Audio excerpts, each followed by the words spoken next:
नारायण नमस्कृत्य नरं चैव नरोत्तमं देवीं सरस्वतीं व्यासं ततो जयमुदीरयेत्। शृण्वतां स्वकथा कृष्ण पुण्यश्रवणकीर्तना हृदयन्ति यद्भद्राणि विधुनोति सुहृत्सताम्।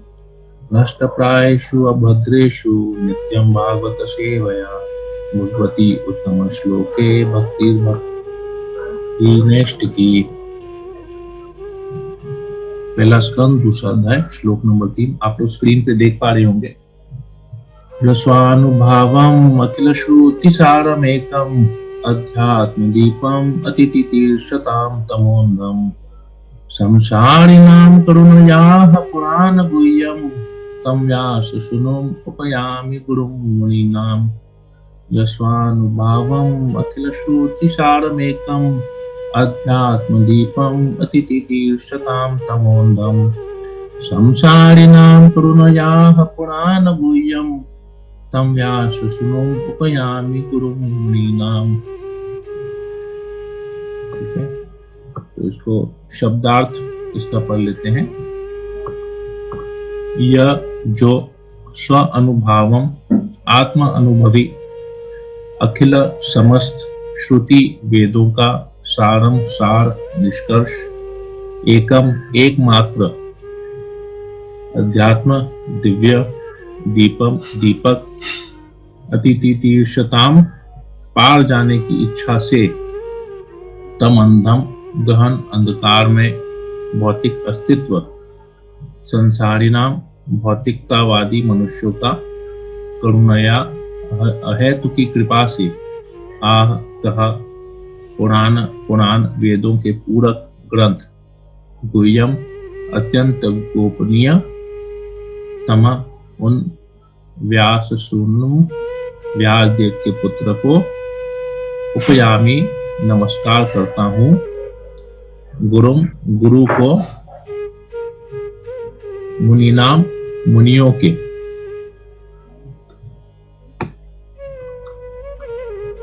अनुवाद। मैं समस्त मुनियों के गुरु व्यासदेव के पुत्र शुकदेव को सादर नमस्कार करता हूँ, जिन्होंने संसार के गहन अंधकार में भागों को पार करने के लिए संघर्षशील उन निपट भौतिकतावादियों के प्रति अनुकंपा करके वैदिक ज्ञान के सार रूप इस परम गुह्य पुराण को स्वयं आत्मसात करने के बाद अनुभव द्वारा कह सुनाया। तात्पर्य। इस स्तुति में श्रील गोस्वामी श्रीमद् भागवत की पूर्ण भूमिका का सार प्रस्तुत कर रहे हैं। श्रीमद् भागवत वेदांत सूत्रों की सहज पूरक टीका है। व्यासदेव ने वैदिक ज्ञान का सार प्रस्तुत करने के उद्देश्य से वेदांत सूत्र या ब्रह्म सूत्र का संकलन किया था। श्रीमद् भागवत इस सार की सहज टीका है। श्रील सुखदेव गोस्वामी वेदांत सूत्र के पूर्णतया अनुभव पंडित थे, अतः उन्होंने इस टीका की स्वयं भी अनुभूति की थी। उन्होंने उन मोहग्रस्त व्यक्तियों पर जो अज्ञानता के सागर को पार करना चाहते हैं, असीम कृपा करके इस गुह्य ज्ञान को प्रथम बार सुनाया। इस विषय पर तर्क करना व्यर्थ है कि भौतिकतावादी व्यक्ति सुखी हो सकता है। कोई भी भौतिकतावादी व्यक्ति, चाहे वह महान ब्रह्मा हो या कि शूद्र चींटी, सुखी नहीं रह सकता। प्रत्येक व्यक्ति सुख की स्थायी योजना बनाता है, किंतु वह प्रकृति के नियमों से उलझन में पड़ जाता है। अतः भौतिकतावादी संसार ईश्वर की सृष्टि का गहनतम भाग कहलाता है, किंतु यदि दुखी भौतिकतावादी व्यक्ति इसे निकलने की इच्छा मात्र करे तो वे बाहर निकल सकते हैं, लेकिन दुर्भाग्यवश वे इतने मूर्ख होते हैं कि बाहर नहीं जाना चाहते। अतः उनकी तुलना उस ऊंट से की जाती है जिसे कांटीली टहनियां पसंद है, क्योंकि रक्त से सनी टहनियां का स्वाद उसे अच्छा लगता है। वह यह अनुभव नहीं कर पाता कि यह तो उसी का रक्त है जो कांटों के द्वारा जीभ के कट जाने से निकलता है। इसी प्रकार भौतिकतावादी व्यक्ति को अपना रक्त मधु की तरह मीठा लगता है और अपनी ही भौतिक कृत्यों से परेशान होने पर भी उन्हें छोड़ना नहीं चाहता। ऐसे भौतिकतावादी व्यक्ति कर्मी कहलाते हैं। ऐसे लाखों कर्मियों में से कुछ ही भौतिक व्यापार से उबकर इस भूल भुलैया से निकल भागना चाहते हैं। ऐसे बुद्धिमान व्यक्ति ज्ञानी कहलाते हैं। वेदांत सूत्र ऐसे ही ज्ञानियों के लिए है, किंतु परमेश्वर का अवतार होने के कारण शील व्यास देव ने पहले ही देख लिया था कि धूर्त लोग वेदांत सूत्र का दुरुपयोग कर सकते हैं। इसीलिए उन्होंने वेदांत सूत्र की पूर्ति भागवत पुराण के रूप में की। यह स्पष्ट कथन है कि भागवत ब्रह्म सूत्रों का मूल भाष्य है। श्रील व्यासदेव ने अपने पुत्र श्रील सुखदेव को भी भागवत का उपदेश दिया, जो पहले से अध्यात्म अवस्था को प्राप्त मुक्त पुरुष थे। श्रील सुखदेव ने स्वयं इसकी अनुभूति की और तब इसका व्याख्यान किया। श्रील सुखदेव की कृपा से भागवत वेदांत सूत्र उन सभी निष्ठावान लोगों के लिए उपलब्ध है जो भव सागर से उबरना चाहते हैं। हरे कृष्ण। श्रीमद् भागवत वेदांत सूत्र की अद्वितीय टीका है। श्रीपाद शंकराचार्य ने इसे जानबूझकर नहीं छुआ, क्योंकि उन्हें ज्ञात था कि इस सहज टीका को मात देना उनके लिए कठिन होगा। उन्होंने शारीरिक भाष्य लिखा और उनके तथाकथित अनुयायियों ने भागवत को नवीन कृति कहकर इसका तिरस्कार किया। भागवत के विरुद्ध मायावाद संप्रदाय द्वारा ऐसे प्रचार से गुमराह नहीं होना चाहिए। इस प्रस्तावना श्लोक से नौसिखिए जिज्ञासु को यह जानना चाहिए कि भागवत एकमात्र दिव्य साहित्य है जो परमहंसों तथा ईर्ष्या द्वेष रूपी भवरोग से रहित पुरुषों के लिए है। मायावादी भगवान के प्रति ईर्ष्यालु हैं। यद्यपि श्रीपाद शंकराचार्य ने भगवान नारायण को सृष्टि से ऊपर बताया है, यह ईर्ष्यालु मायावादी भागवत तक नहीं पहुंच पाते। किंतु जो लोग सचमुच इस भवसागर से पार जाने के इच्छुक है, वह भागवत की शरण ग्रहण कर सकते हैं, क्योंकि इसका प्रवचन मुक्त श्रील सुखदेव गोस्वामी ने किया है। यह वह दिव्य दीपक है जिसके द्वारा ब्रह्म, परमात्मा तथा भगवान के रूप में अनुभूति किए जाने वाले दिव्य परम सत्य को अच्छी तरह देखा जा सकता है। हरे कृष्ण। बहुत सुंदर इसका अनुवाद और तात्पर्य श्रील प्रभुपाद द्वारा। तो यहाँ पर हम लोग तात्पर्य के पहले लाइन में वापस आ जाते हैं। प्रभुपाद जी लिखते हैं, इस स्तुति में श्रील सूत गोस्वामी श्रीमद् भागवत की पूर्ण भूमिका, कंप्लीट इंट्रोडक्शन, ये भागवतम का कंप्लीट इंट्रोडक्शन का सार प्रस्तुत करते हैं। उस कंप्लीट इंट्रोडक्शन का जो समरी है वो केवल इस एक श्लोक में सूत गोस्वामी ने यहाँ पर बताया है। तो ये फिर आप समझ सकते हैं कि ये कितना इंपॉर्टेंट श्लोक है ये भागवतम का, जो एक श्लोक में पूरे भागवत का इंट्रोडक्शन इसमें आ जाता है। तो हम लोग अभी समझने का प्रयास करते हैं इस श्लोक को। यह स्वानुभावम अखिल श्रुति सारम एकम अध्यात्म दीपम अतितीर्षताम तमोन्धम संसारिणाम करुणयाः पुराण गुह्यम तम व्यास सुनुम उपयामि गुरुम मुनीनाम। अभी सूत गोस्वामी इसमें प्रार्थना कर रहे हैं। जैसे हमने पढ़ा कि 6 प्रश्न पूछे और 6 प्रश्नों के उत्तर सूत गोस्वामी देंगे, परंतु वो उत्तर स्टार्ट करने से पहले वो प्रणाम कर रहे हैं। तो यहाँ पर भी उनकी एक ये प्रार्थना ही है, प्रणाम है श्रील सुखदेव गोस्वामी के प्रति, जिनके मुखावरण से उन्होंने ये भागवत कथा श्रवण किया और अभी मेरे समझ में शौनक आदि ऋषि के सामने ये भागवत प्रस्तुत करने जा रहे हैं। तो इसमें ये 4 शब्द जो हैं बहुत इंपॉर्टेंट है। ये भागवत की महिमा यहाँ पर बताई गई है। स्वानुभावम अखिल श्रुति सारम एकम अध्यात्म दीपम। तो हम लोग सब लोग जानते हैं कि सुखदेव गोस्वामी जो भागवत के वक्ता, जिनके मुंह से इन्होंने सूत गोस्वामी ने भागवत का श्रवण किया, जब परीक्षित महाराज को सुना रहे थे तो उस जगह में सूत गोस्वामी भी उपस्थित थे। तो कहते हैं कि सुखदेव गोस्वामी मुक्त पुरुष हैं और वो ब्रह्मभूत स्तर पे ऑलरेडी स्थित हैं और उन्होंने इस भागवत का श्रवण अपने पिता श्रील व्यासदेव से किया। तो उन्होंने इस चीज को एक्सपीरियंस किया, स्व अनुभवम। तो अनुभव वर्ड का मतलब है एक्सपीरियंस।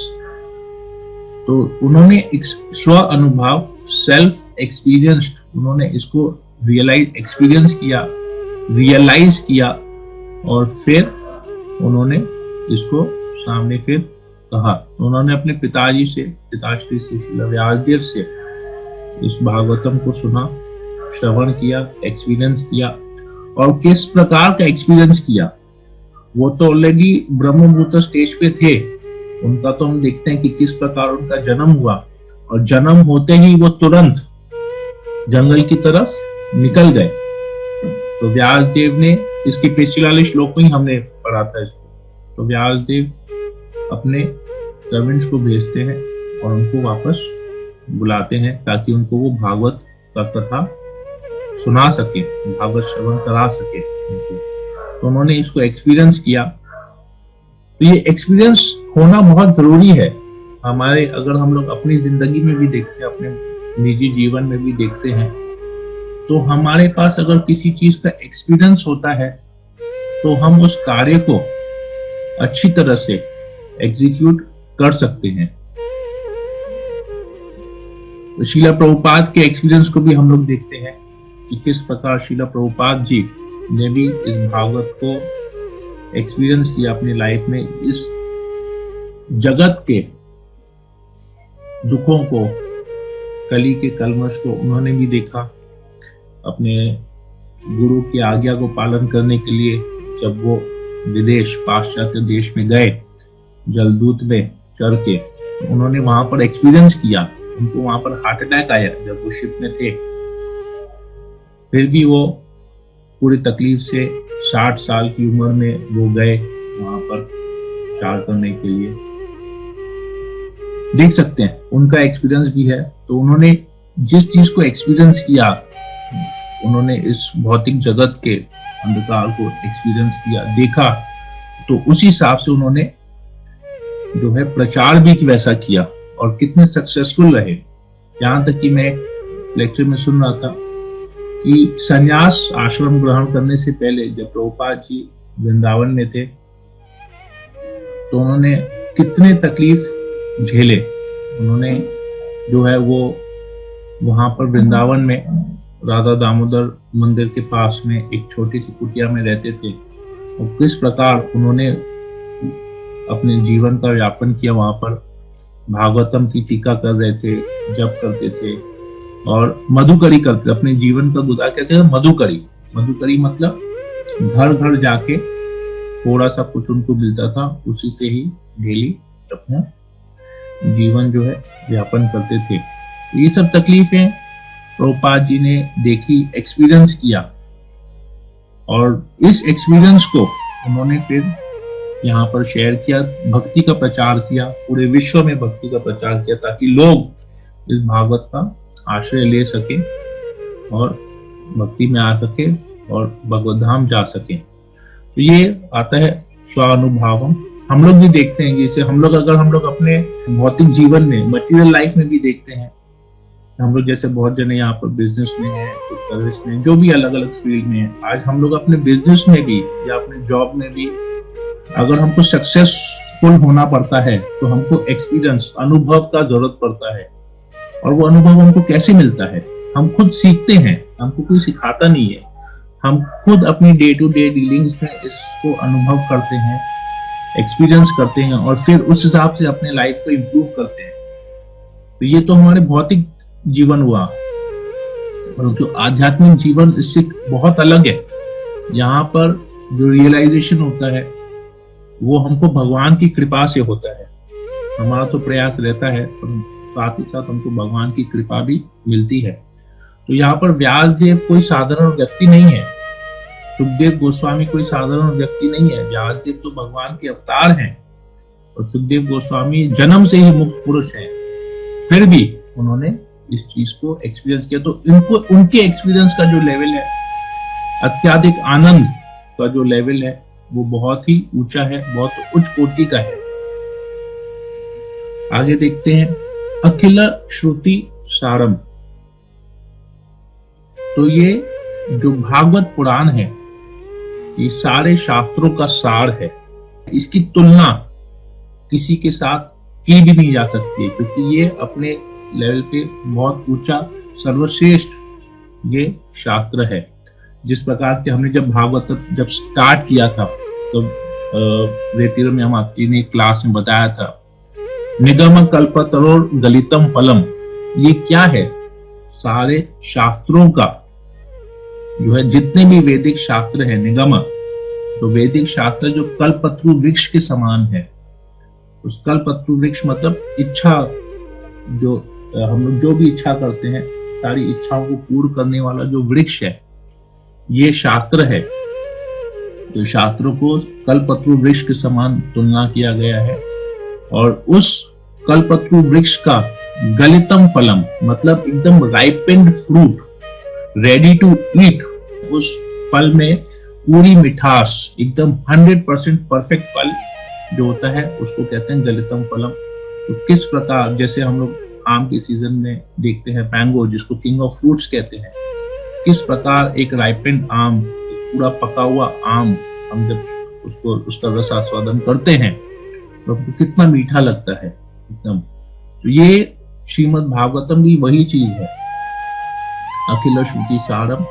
ये जो है सारे शास्त्रों का सार है और पका हुआ फल है। तो हम जब इस श्रीमद् भागवतम का आश्रय लेते हैं तो हमको और कोई शास्त्र पढ़ने की जरूरत नहीं पड़ती है। फिर आगे आते एकम, केवल एकमात्र इस श्रीमद् भागवतम का ही हमको, एकम इसलिए कहा गया कि इसके इस भागवत महापुराण की तुलना और किसी उपनिषद या किसी पुराण से नहीं की जा सकती है। ये एकमात्र यही एक शास्त्र है जो सारी भगवान की लीलाओं का वर्णन करता है।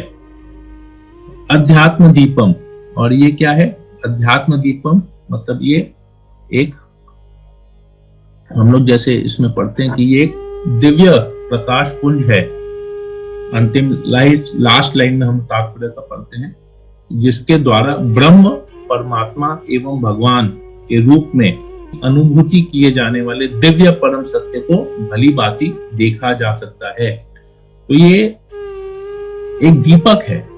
हम लोग जब कहीं बैठे रहते हैं, अचानक वहां पर अंधकार हो जाता है, अंधेरा हो जाता है, तो हम कुछ नहीं देख पाते। हमको वहां पर देखने के लिए किसी रोशनी की जरूरत पड़ती है। तो एक रोशनी के लिए या हमको दीपक जलाना पड़ता है या टॉर्च जलाना पड़ता है, तभी हम वहां पर कुछ देख पाते हैं। तो ये जो है श्रीमद् भागवतम अपने में इतना दिव्य है कि ये हमारी आध्यात्मिक जीवन में ये रोशनी देती है।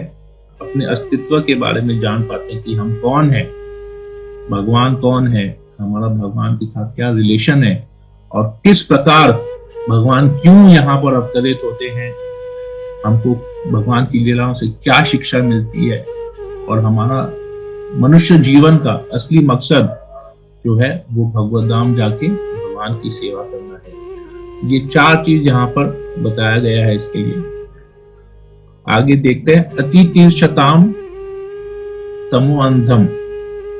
तो तमोअंधम का मतलब है ये भौतिक जगत जो तमोगुण में, अंधकार का ये जो जगत है, यहाँ पर सब लोग अपने आप को ज्ञानी समझते हैं, कर्मी अपने आप को समझते हैं कि भाई हमसे अच्छा कोई कार्य नहीं करता है, हमारा कार्य क्या है, अपने घर परिवार को पालन करना। परंतु ये अंधकार में जगत में आप जो भी प्रयास कर लीजिए, आप इसमें सुखी नहीं रह सकते। ये तमोगुण से भरा पड़ा है, और तमोगुण में हमेशा दुख रहता है, टेंशन रहता है, परेशानी होती है, अनहैप्पीनेस जो है वो कभी हैप्पीनेस, आनंद नहीं होता, हमेशा दुख का सागर। जैसे भगवान गीता में भी कहते हैं दुखालयम अशाश्वतम, ये भौतिक जगत दुखालयम है।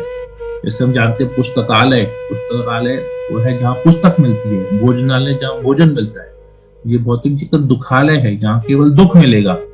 जिस प्रकार पुस्तकालय में भोजन नहीं मिलेगा, भोजनालय में पुस्तक नहीं मिलेगा, उसी प्रकार इस दुखालय में सुख नहीं मिलने वाला है, यहाँ केवल दुख मिलेगा। हम जितना भी प्रयास कर ले सुख के लिए, परंतु सुख के साथ हमको दुख भी मिलना ही है। तो अंधकार, यहाँ पर किस किस प्रकार के अंधकार होते हैं उसके बारे में देख लेते हैं। तो जिस प्रकार कर्मी होते हैं वो क्या करते हैं, अपनी इंद्रिय तृप्ति के लिए सारे कार्य करते हैं, भोग करना चाहते हैं। उनको अगर हम बोलते हैं कि कृष्ण भावना में, तो आप प्रभु आप आइए, क्लास में आइए, भागवत क्लास हो रहा है, गीता क्लास हो रहा है, हरे कृष्ण महामंत्र जपते, कहते हैं हमारे पास समय नहीं है करने के लिए, हम बहुत बिजी हैं, अभी हमको ये काम करना है, ये काम करना है, ये काम करना है। जब समय होगा अपने आप हम करेंगे। यहाँ पर किसके साथ आगे देखते हैं फिर, और किस प्रकार का है यहाँ पर अज्ञान, अंधकार अज्ञान किस प्रकार का है। हम लोग साइंटिस्ट को भी देखते हैं, जैसे अभी हमने रिसेंटली हम लोग सब लोग इस कोरोना पैंडेमिक से निकले हैं। हर एक देश इस कोरोना वैक्सीन को बनाने में लगा हुआ है। तो देखिए हर देश अपने प्रतिष्ठा के लिए कि मैंने सबसे पहले कोरोना वैक्सीन डिस्कवर किया, मैंने सबसे पहले कोरोना वैक्सीन डिस्कवर किया, तो सब जो है उनको लगता है कि ये ज्ञान केवल मेरे पास ही है। वो किसी के साथ शेयर नहीं करना चाहता है, अपनी बुद्धि लगाता है, परंतु भूल जाता है इस भौतिक जगत में 3 ताप है, उन 3 तापों से सबको गुजरना पड़ता है। परंतु ये फिर भी इन 3 तापों से, मृत्यु से कैसे बचे उसकी योजनाएं बनाते हैं, तकलीफ से कैसे बचे, बीमारी से कैसे बचे उसकी योजना लगाए हुए रहते हैं, परंतु भूल जाते हैं जो भी करते हैं इस देह के लिए करते हैं, शरीर के लिए करते हैं, आत्मा के लिए कोई भी साइंटिस्ट प्रयास नहीं कर रहा है। मायावादी का भी जो ज्ञान है, वो लोग भगवान के चरणों के तो अपराधी हैं, वो लोग तो कहते हैं भगवान का कोई अस्तित्व ही नहीं है। तो वो लोग भी एक प्रकार के इस अज्ञान के अंधकार में है। यहां तक कि ब्रह्म साक्षात्कार जिसने किया है उनको भी एक प्रकार का अंधकार में जगत का ही बताया गया, उनका भी ज्ञान। प्रश्न कर सकते हैं कि ब्रह्म ज्योति में ब्रह्मवादी जो है वो तो भगवान की ज्योति है, वो तो रोशनी है, उसको कैसे अज्ञान का अंधकार कहा जा सकता है। कॉन्ट्राडिक्टरी स्टेटमेंट हो गया। जहां ब्रह्म ज्योति है, ब्रह्म ज्योति तो भगवान के शरीर से निकली है, उसमें तो आनंद होना, सच्चित आनंद होना चाहिए, तो उसको भी आप अंधकार कैसे कह रहे हैं। यहाँ पर हम देखते हैं सुखदेव गोस्वामी के एग्जाम्पल से, किस प्रकार सुखदेव गोस्वामी तो ब्रह्मवादी थे, जन्म से ही मुक्त पुरुष थे, परंतु उनको भी उनके पिताश्री ने, श्रील व्यासदेव ने, जब उनको ये भागवत सुनाया तब जाके उनको एक्चुअल रियलाइजेशन हुआ, वास्तव में रियलाइजेशन हुआ कृष्ण के बारे में।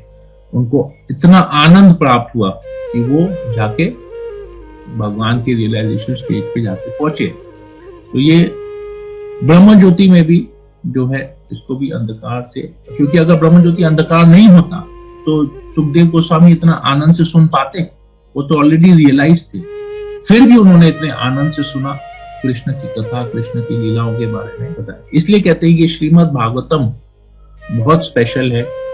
तो ये किसके लिए है? अतिथि शताम, जो लोग इस भौतिक जगत को पार करने के इच्छुक हैं, भगवत धाम जाने के इच्छुक है, ये भागवत उनके लिए बताया गया है। फिर आगे आता है संसारी नाम करुणयाः पुराण गुह्यम। संसार मतलब ये भौतिक जगत, संसारी नाम मतलब इस भौतिक जगत में जो लोग दुख को भोग रहे हैं, तो ये उन लोगों के लिए है। तो यहाँ पर श्रील प्रभुपाद तात्पर्य में ऊंट के एग्जाम्पल से समझाते हैं। जिस प्रकार एक ऊंट क्या खाता है, रेगिस्तान में कौन सा पेड़ उगता है? कैक्टस पूरा कांटे वाला पेड़ उसमें होता है। तो ऊंट क्या करता है, उस कैक्टस को खाता है, तो उसके जो कांटे होते हैं उस कांटों से उसके जीभ में चुभता है, उसके मुंह में चुभता है, और वहां से खून निकलता है, रक्त निकलता है, और उसके मिठास को वो समझता है कि ये कैक्टस इतना रसीला है, इतना मीठा है, तो उसी को चबाते रहता है। तो यही हालत हम भौतिक जगत के लोगों की भी है। हम यहाँ पर, हमको थोड़ी सी भी कोई खुशी मिलती है ना, तो हमको लगता है ये जगत वाकई में खुशियों का सागर है, महासागर है, यहीं पर ही असली खुशी है, यहीं पर ही असली सुख है, यहीं पर ही असली आनंद है। इंद्र तृप्ति में लग जाते हैं, भोग करते हैं, तो हमको लगता है कि यही, परंतु देख नहीं रहे कि हम किसमें तकलीफ कितना भोग रहे हैं। हम उस ऊंट के समान हैं, अपने ही रक्त को चूस रहे हैं और अंदर में पेन भी हो रहा है, लेकिन उसी मिठास को भी समझने कि ये वो फल जो है, ये हमारा जो फल हम आस्वादन कर रहे हैं, ये उसका रस है, परंतु ये हमारा ही रक्त है। तो रिसेंटली मुझे पता चला कि मेरे एक रिलेटिव में, उनको जो है ना, बहुत सुटेबल एग्जाम्पल है, मुझे याद आ गया ये रिसेंटली 3-4 दिन पहले मुझे पता चला, मेरे एक रिलेटिव को कैंसर हो गया। क्यों कैंसर हुआ? उसको कैंसर हुआ, डिटेक्ट हुआ लॉकडाउन के समय, मतलब अप्रैल मई में उसका कैंसर डिटेक्ट हुआ। क्यों? क्योंकि वो दिन रात पुड़िया खाता था, मतलब पुड़िया मतलब गुटखा, पान मसाला, गुटखा, ये सब खाता था दिन रात, जर्दा वगैरह खाता था। मतलब वो तो ऐसा कहता था कि वो तो सुबह उठ के ब्रश करने से पहले पुड़िया खाता था, फिर उसको ब्रश करता था अपने उससे, वो पेस्ट नहीं यूज करता था, वो जो पान मसाला, जो तंबाकू जो अपने मुंह में रखता था, उसके रस से वो ब्रश करता था। तो सोचिए क्या हालत, कैसी अवस्था, और उसको उसमें आनंद आता था, उसको लगता था यही सब कुछ है। फाइनली जब उसको लॉकडाउन के समय ऐसा परिस्थिति हुआ, कहीं हॉस्पिटल में एडमिशन भी नहीं मिल रहा था, उसको सांस लेने में इतनी तकलीफ हो रही थी, उसका पूरा रेक्टम खराब हो गया था। तो उसने कसम खा ली कि और जिंदगी में मैं कभी भी पान मसाला को फिर हाथ नहीं लगाऊंगा। अभी भी उसकी अवस्था बहुत खराब है, ज्यादा उसकी उम्र नहीं है, 50 इयर्स का होगा, परंतु बहुत वो उसने भुगता है। तो ये है, हम लोग देखते हैं, ये एग्जाम्पल से आता है। फिर आता है करुणा या हा। तो ये सुखदेव गोस्वामी करुणा है, उन्होंने देखा कि किस प्रकार इस भौतिक जगत के लोग जो है तकलीफ में हैं, और इतना सब कुछ इतना सब कुछ देखने के बाद उनको लगता है यह आनंद है। तो अल्टीमेटली कर्मी और ज्ञानी जब ये कार्य कर करके परेशान हो जाते हैं, उनको कोई सोल्यूशन नहीं मिलता है, तो वो लोग फिर भगवान की भक्ति में आते हैं, या किसी प्रकार से वो लोग किसी भगवान की शुद्ध भक्त के संपर्क में आएंगे, और शुद्ध भक्त जो है उनको भागवतम का आश्रय लेने के लिए कहेगा, तब वो भागवतम का आश्रय लेंगे, जान पाएंगे कृष्ण के बारे में, भक्ति कर पाएंगे। तो ऐसे लोगों के लिए इस भौतिक जगत के, ऐसे अंधकार में जगत में जो हम लोग, दुख में जगत में जो लोग सफर कर रहे हैं, तो ऐसे लोगों के ऊपर करुणा करने के लिए ये श्रीला सुखदेव गोस्वामी ने ये भागवत कही।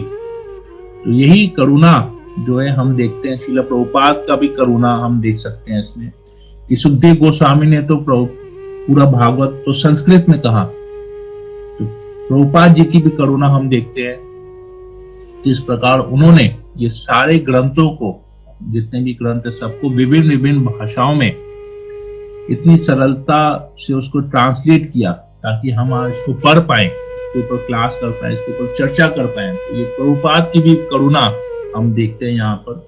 सुखदेव गोस्वामी की तो करुणा है, उन्होंने पूरा भागवत को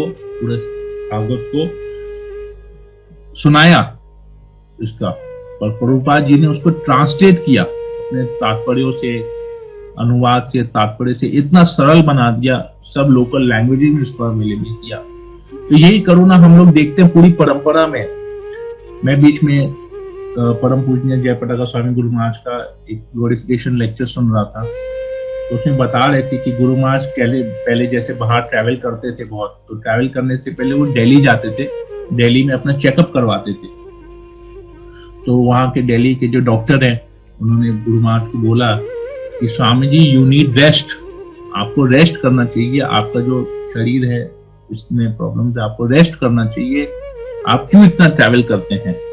गुरु महाराज बोलते हैं, जब तक आप लोग सब लोग भक्त नहीं बन जाते, तब तक मैं रेस्ट कैसे ले सकता हूँ। तो ये करुणा है, ये दिखावा नहीं है, ये उन्होंने गुरु महाराज ने फील किया, क्योंकि को प्रभुपाद का, उनके अपने गुरु का आदेश है उनके लिए कि पूरी दुनिया भर में प्रचार करो, जितने भी हो सके लोगों को भक्त बनाओ, भक्ति में लाओ। तो यही चीज गुरु महाराज का भी मूड वही है जो प्रभुपाद का मूड है, प्रभुपाद का मूड वही है जो उनके गुरु का मूड है, उनके गुरु का भी मूड वही है जो इस पूरे परंपरा में सुखदेव गोस्वामी का जो मूड है, करुणा का, करुणा दिखाने के लिए, इस भौतिक जगत के बद्ध जीव के ऊपर करुणा करने के लिए उन्होंने ये भागवत किया।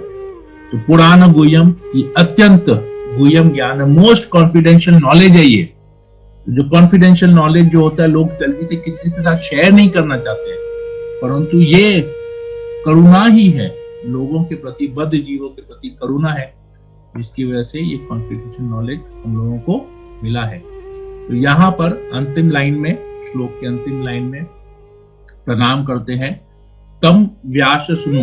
तो ऐसे व्यास सुनु मतलब व्यासदेव का पुत्र। तो श्रील सुत गोस्वामी यहाँ पर प्रणाम करते हैं, श्रील सुखदेव गोस्वामी को कहते हैं गुरु मुनि नाम, वो सारे गुरु और मुनियों के भी गुरु हैं। तो कहते हैं कि जब ये भागवत कथा श्री सुखदेव गोस्वामी ने अपने पिता गुरु से, व्यासदेव से सुनी, श्रवण किया, व्यासदेव को ये इंस्पिरेशन मिला अपने गुरु से, नारद मुनि से, उनको ये इंस्पिरेशन मिला कि वो भागवत करें, भागवत की टीका लिखें, भागवत का लिखें, रचना करें। ये हम लोग आगे पढ़ेंगे, इसके ऊपर पूरा अध्याय आता है। तो उनको अपने, तो जब श्रील सुखदेव गोस्वामी इस भागवत कथा कर रहे थे, उस ऑडियंस में उनके पिता, उनके गुरु श्रील व्यासदेव जी थे, उनके परम गुरु श्रील नारद मुनि भी वहां पर उपस्थित थे और उनके मुखावृंद से भागवत का कथा का श्रवण कर रहे थे। और कहते हैं इस प्रकार श्रवण कर रहे थे जैसे उनको पहली बार किसी के मुख से तो ये सुन रहे भागवत कथा। तो ये उनकी हम लोग कह सकते हैं उनका वैष्णव एटिकेट इतना हाई था कि उन्होंने ये नहीं देखा, नारद मुनि ने ये नहीं देखा कि ये मेरे शिष्य का पुत्र या शिष्य है, और व्यासदेव ने भी ये नहीं देखा कि ये मेरा पुत्र है, इसको मैंने भागवत सुनाया और आज देखो ये व्यास आसन में बैठा। नहीं, उन्होंने उनकी योग्यता देखी कि उनकी क्या योग्यता है, और वो इतने आनंद से उन्होंने श्रवण किया भागवत का। कहते हैं कि ये गुरु मुनि नाम, ये सारे गुरुओं के गुरु श्रील व्यासदेव। तो ये बहुत पूरे चारों लाइन में बहुत अच्छा वैष्णव एटिकेट सूत गोस्वामी यहाँ पर प्रेजेंट करते हैं कि उन्होंने अपने गुरु को जिस प्रकार यहाँ पर नमस्कार किया है, उन्होंने सुखदेव गोस्वामी को यहाँ नमस्कार किया है, व्यासदेव को और नारद मुनि को नहीं किया। जबकि हम देखते हैं नारद मुनि ने इंस्पायर किया व्यासदेव को भागवतम लिखने के लिए, और व्यासदेव के मुकाबले से सुखदेव गोस्वामी ने सुना, परंतु ये सुखदेव गोस्वामी को यहाँ पर ग्लोरीफाई कर रहे हैं, नमस्कार कर रहे हैं। ऐसे एक सिमिलर इंसिडेंट प्रभुपाद की लाइफ में भी आता है। तो प्रभुपाद जी प्रभुपाद के शिष्य थे यमुना माता जी और उनके हस्बैंड का नाम मुझे याद नहीं आ रहा है।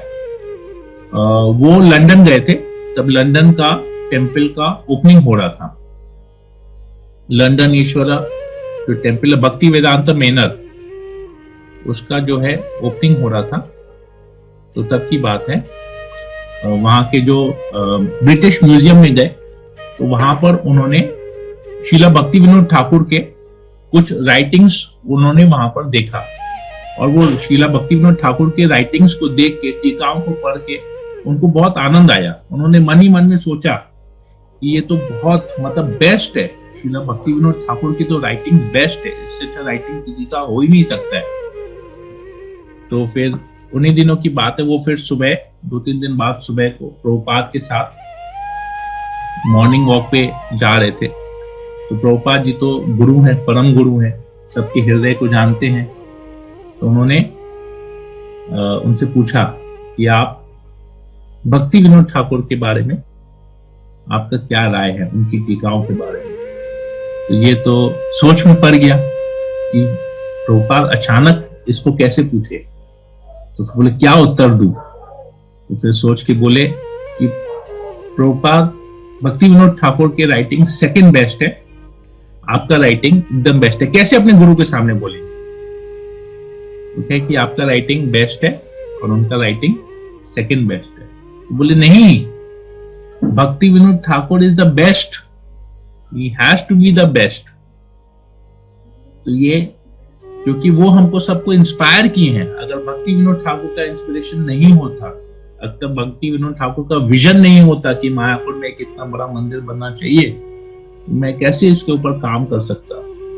भक्ति सिद्धांत सरस्वती ठाकुर का अगर इंस्ट्रक्शन नहीं होता तो मैं आज यहाँ पर पाश्चात्य देश में नहीं होता प्रचार करने के लिए। तो ये एक परंपरा हम देखते हैं कि हर कोई व्यक्ति अपने गुरु को जो है हमेशा आगे रखता है, और यही चीज जहां पर सूत गोस्वामी भी कर रहे हैं कि यहाँ पर वो सुखदेव गोस्वामी को सामने रख रहे हैं।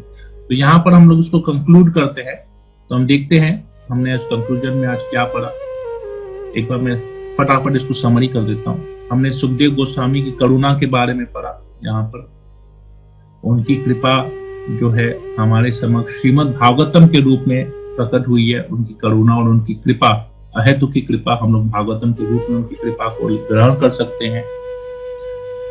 और यहाँ पर भागवतम क्यों सर्वश्रेष्ठ पुराण है उसके बारे में हमने पढ़ा, उसके फीचर्स के बारे में पढ़ा, उसकी क्वालिटीज के बारे में पढ़ा, वैष्णव एटिकेट के बारे में पढ़ा, समझा। ये सब चीज हमने यहाँ पर किया। तो ये भागवतम सबसे श्रेष्ठ पुराण है। इसका भागवतम में ही इसका आता है, एक श्लोक आता है 12वें स्कंद के 13वें अध्याय के 16 नंबर श्लोक में आता है, निम्ना गानम यथा गंगा देवा नाम अच्युतो यथा वैष्णवा नाम यथा शंभु पुराण नाम इदम तथा। कहते हैं जिस प्रकार सब नदियों में गंगा सर्वश्रेष्ठ है, सब देवताओं में अच्युत भगवान श्री कृष्ण सर्वश्रेष्ठ है, सारे वैष्णवों में वैष्णव नाम यथा शंभु, सारे वैष्णवों में शिव जी सर्वश्रेष्ठ है, उसी प्रकार पुराण नाम इदम तथा सारे पुराणों में श्रीमद् भागवतम श्रेष्ठ है। सर्वश्रेष्ठ पुराण यही है। ये पूरे इंट्रोडक्शन का सार इस एक श्लोक में श्रीदास सूत गोस्वामी ने कहा। हमने इसके बारे में चर्चा किया। यहीं पर ही क्लास एंड करते हैं। किसी को भी प्रश्न हो तो हम लोग ले सकते हैं 2-4 मिनट, नहीं तो यहीं पर इसको कंक्लूड करते हैं।